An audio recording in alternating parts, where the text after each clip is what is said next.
Chapter 1. Night. Chapter 1. We slept what had once been the gymnasium. The floor was of varnished wood with stripes and circles painted on it for the games that were formerly played there. The hoops for the basketball nets were still in place, though the nets were gone. A balcony ran through the room for the spectators, and I thought I could smell, faintly like an after-image, the pungent scent of sweat shot through, the sweet taint of chewing gum and perfume from the watching girls, felt skirted as I knew from pictures later in miniskirts and pants, than one earring spiky green-streaked hair.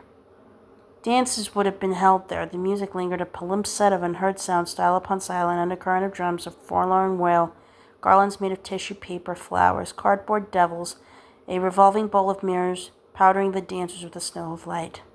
There was old sex in the room and loneliness, an expectation of something without a shape or name.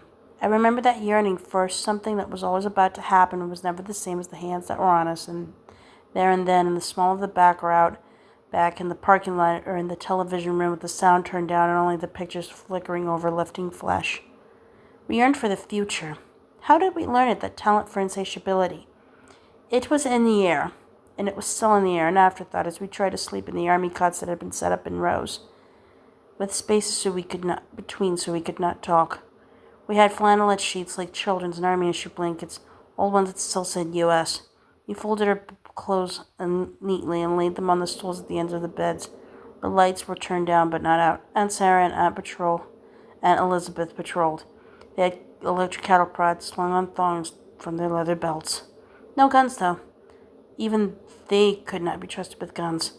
Guns were for the guards, especially picked from the angels.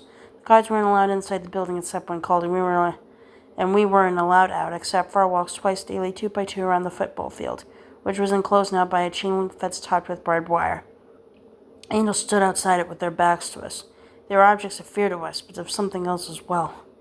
If only they would look. If only we could talk to them. Something could be exchanged. We thought some deal made, some trade-off. We still had our bodies.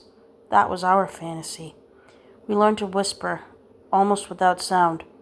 In the semi-darkness, we could stretch out our arms when the aunts weren't looking and touch each other's hands across space. We learned to lip-read, our heads flat on the beds, turned sideways, watching each other's mouths. In this way, we exchanged names from bed to bed. Alma, Janine, Dolores, Mara, June.